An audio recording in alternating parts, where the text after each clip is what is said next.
ഇത് മാസ് മോട്ടോഴ്സിൽ നിന്നാണ് ഹീറോൻ്റെ മാസ്റ്റർ എഡ്ജിൻ്റെ വണ്ടിയുടെ എഞ്ചിനാണ് അത്. നിലവിൽ സ്റ്റാർട്ടിങ് കംപ്ലൈൻ്റ് ആയിട്ട് നമ്മൾ എടുത്തു വന്നാൽ. അപ്പോൾ ശരിക്കും അതിൻ്റെ കംപ്ലൈൻറ്റ് എന്ന് പറഞ്ഞാൽ കിക്കർ ചവിട്ടിയാലും സെൽഫ് അടിച്ചാലും സെൽഫ് വെറുതെ മോട്ടർ ഇടുന്ന വർക്ക് ചെയ്യും, വണ്ടി സ്റ്റാർട്ടാവില്ല. കംപ്രഷൻ ലീക്കായി പോയതാണ്.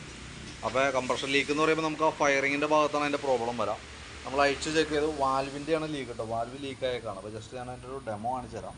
കാരണം ഇത് കറക്റ്റ് സീലിംഗ് ആണെന്നുണ്ടെങ്കിൽ നമ്മൾ ഈ ഒഴിക്കുന്ന പെട്രോൾ പുറത്തേക്ക് വരാൻ പാടില്ല.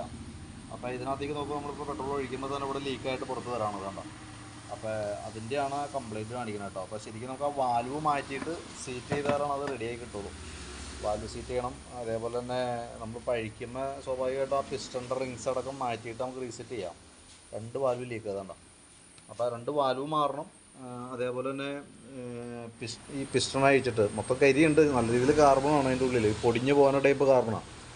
അത് ശരിക്കും പറഞ്ഞാൽ നമുക്കിപ്പോൾ ഒരു 25,000 തുടങ്ങി 30,000 കിലോമീറ്ററിനുള്ളിൽ അഴിച്ച് നമ്മൾ ക്ലീൻ ചെയ്യണം. സാധാരണ രീതിയിൽ അങ്ങനെ മേജർ കംപ്ലൈൻറ്റ് ഇല്ലെങ്കിൽ ആരും ചെയ്യാറില്ല.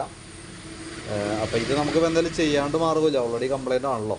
അപ്പോൾ നമുക്ക് അഴിക്കുമ്പോൾ ഈ പിസ്റ്റൻ്റെ റിങ്സ് അടക്കം നമുക്ക് മാറ്റിയിട്ട് റീസെറ്റ് ചെയ്യാം. കാരണം ഞാൻ അപ്പോൾ പിസ്റ്റൺ മാറ്റിയിടുമ്പോഴുള്ള പ്രത്യേകത, പിസ്റ്റണല്ല മാറ്റണേ, പിസ്റ്റൺ റിങ്സ് അതിൻ്റെ ഉള്ളിൽ നിന്ന് റിങ്സ് മാത്രം മാറ്റിയിടാം. അപ്പോൾ എന്താ ഗുണമെന്ന് വെച്ചാൽ കംപ്രഷൻ പക്കിയായിട്ട് വരും. പുതിയ വണ്ടി എങ്ങനെയായിരുന്നു ആ രീതിയിൽ തന്നെയുള്ള കംപ്രഷൻ കിട്ടും. തന്നെയല്ല നമുക്ക് ഈ കരി അതിൻ്റെ ഉള്ളിലൊക്കെ വീണ് കഴിയുമ്പോഴേ അതിൻ്റെ ബോർഡിനകത്ത് ചെറിയ സ്ക്രാച്ച് കാര്യങ്ങളൊക്കെ ഉണ്ടെങ്കിൽ പുതിയ റിങ്സ് വരുമ്പോൾ അത് കവറായി പോയിക്കോളും.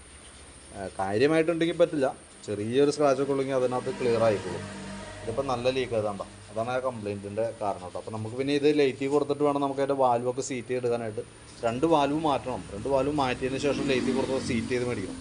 അതിന് ശേഷം നമുക്ക് പിസ്റ്റൺ റിങ്സ് മാറ്റി ഹെഡിൻ്റെ ഗ്യാസ്കറ്റ് എല്ലാ റബ്ബർ 2 ഗ്യാസ്കറ്റ് ഉണ്ട്. ഒന്ന് ഈ ഇവിടുത്തെ ഗ്യാസ്കറ്റ് വരും, സിലിണ്ടറിൻ്റെ ഗ്യാസ്കറ്റ് വരും, ഹെഡിൻ്റെ റബ്ബർ ഗ്യാസ്കറ്റ്, ബീഡിങ് റബ്ബർ, അതൊക്കെ മാറ്റിയിട്ട് വേണം നമുക്ക് റീസെറ്റ് ചെയ്യാനായിട്ട്. അപ്പോൾ പരമാവധി നമുക്ക് നാളത്തേക്കാണ് വണ്ടി ആവുള്ളൂ. ഞാനിപ്പോൾ ഗ്യാപ്പ് കിട്ടിയപ്പോൾ കയറ്റി അഴിച്ചു എന്നുള്ളൂ. ഇനിയിപ്പോൾ ലേറ്റി കൊടുത്തു കഴിഞ്ഞാൽ നാളെ കിട്ടുള്ളൂ. അപ്പോൾ അതനുസരിച്ച് ഞാൻ ചെയ്യാം. അതിക്കും നേരത്തെ ആക്കാൻ പറ്റണമെങ്കിൽ അത് പരമാവധി നോക്കാം. ഉറപ്പ് പറയണില്ല, ആവണേൻ്റെ അനുസരിച്ച് ഞാൻ കോൺടാക്ട് ചെയ്തോളൂ കേട്ടോ.